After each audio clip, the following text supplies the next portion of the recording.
What is going on, guys? In today's video I will show you the top 7 best builds in part of Exile 2 0.3 update. So 0.3 has brought massive changes. In the latest patch notes did shake up some skills, item and the class balance, and while some builds are stronger than ever, now also others have fallen behind. No matter if you're planning your next setup, looking to crush endgame content, or just curious which new builds have been created and will dominate the new meta, then this is the video for you. And before we continue, thanks to U4GM, they are a pro website that provides POE2 services like cheap currency, then even to buy, sell or trade, all kinds of top quality items and gems for real money and much more. They also have more than 20,000 positive comments on Trustpilot, and this website is really worth a try. So make sure to use my discount code KATE for extra 6% off.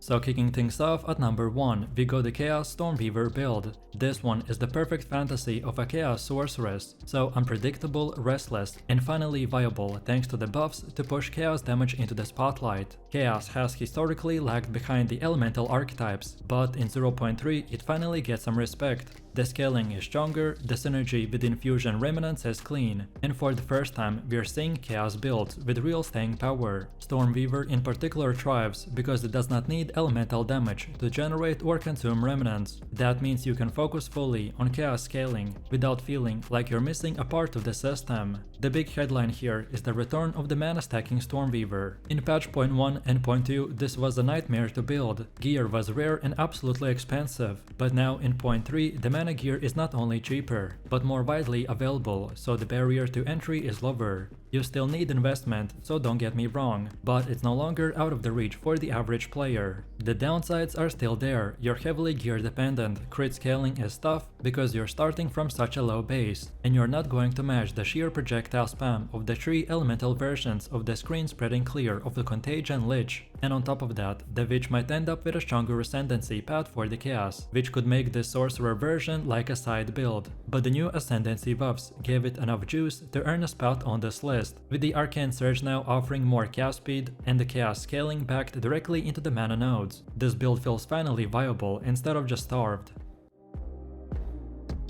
Then next we got the Bloody Blood Mage build. This is a setup that's gone from interesting experiment to a legitimate powerhouse. In 0.2 the Blood Mage was a quirky league starter. You could make it work, but it wasn't top tier. But now in 0.3 the new Ascendancy changes flip that script completely. The big improvement here is padding. Before you had to choose between notables like the Crimson Power, Southern of the Flesh and the Grasping Wounds. You couldn't have them all without wasting points. However, now you can. That means crit chance, the raw damage and the life scaling all stack together, transforming the Blood Mage into something far scarier than before. The fantasy here is simple but effective. Your life becomes your weapon. Every spell you cast and every crit you land is fueled by your health pool, and in return your health keeps growing because the Ascendancy rewards you for leaning harder into that team. The result is a playstyle where your damage and survivability scale together, making you tankier the more aggressively you play. However, there's one drawback. The overflow cap has lowered from the 2 times to 1.5. That does tone down some of the craziest scaling potential. But this build is still stronger, more consistent, and still plenty dangerous. What makes it so appealing is that it's accessible. It does not need insane gear to get going, so you can pick it as a league starter and start farming red maps right away. And unlike most other starters, it actually stays strong deep into the endgame.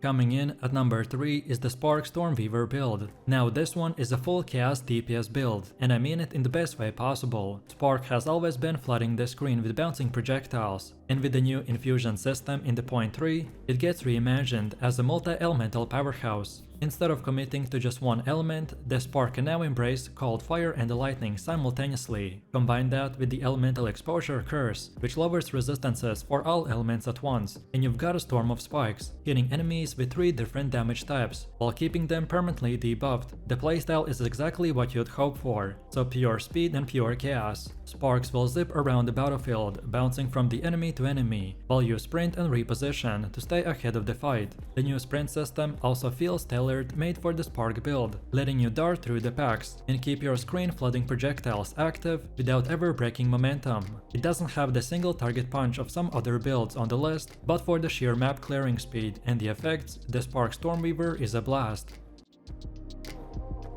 Next up, we got the lightning arrow deadeye. And listen, if you love bow builds, then this is the patch where your time has come. Lightning arrow has always been about chaining projectiles across the screen, and in 0.3 it's smoother, faster and more satisfying than it's been in years. The deadeye ascendancy brings everything this skill needs, so projectile speed, accuracy, crit scaling and the chain mechanics that turn a single shot into a screen vibe. With the new animation and the weapon swap improvements, bow builds will finally feel fluid instead of clunky. You fire once, arrows scatter like the lightning, and the whole packs are gone before they even reach you. This build is not just about clear speed though. With the right setup you can swap into the focus shots that handle single targets without breaking a stride. The deadeye's toolkit keeps you mobile and in control, while the lightning arrows chaining keeps you safe by deleting enemies at range. And thanks to the sprint mechanic, repositioning mid-fight is sharper and more responsive, so you're always one step ahead. Lightning arrow deadeye is flashy, fluid and deadly, and if before this build was great, then now it's truly broken.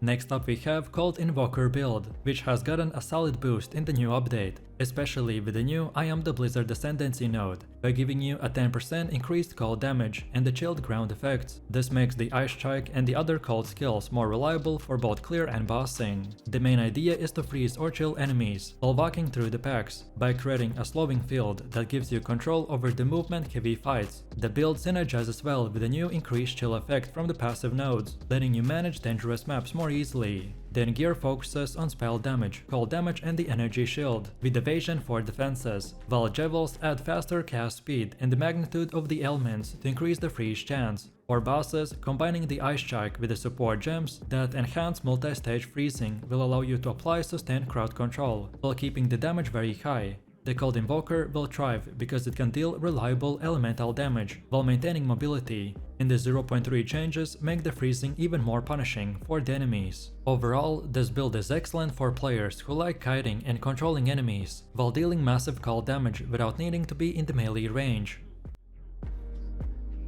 Then for one of the last ones we have the Fire Pathfinder build. This one focuses on mobility and high burn damage. Incinerate is a channeling skill with 8 stages, each increasing damage at max stacks, and applying fire exposure to shred enemy fire resistance. Pathfinders running Assault Node and Mobility support will allow nearly unhindered movement while channeling, letting you to fly across maps while keeping the full stacks active. The Black Flame Ring will convert ignites to chaos damage, enabling Wither from the rain of arrows to stack chaos damage effectively. Then the Ball Lightning with the Lightning Warp will create shocked ground, which also further boosts your damage against bosses. The new changes in POE 2 improve channeling mechanics and the element scaling, making mobility while channeling smoother and ignite-based damage more OP. Incinerate now scales more reliably with the hit modifiers, which synergizes with nodes that increase damage with the hits or elemental elements. On top of it, gear focuses on high spell damage wands, plus fire damage, Black Flame Ring for the chaos conversion, and quivers or the bows for the rain of arrows.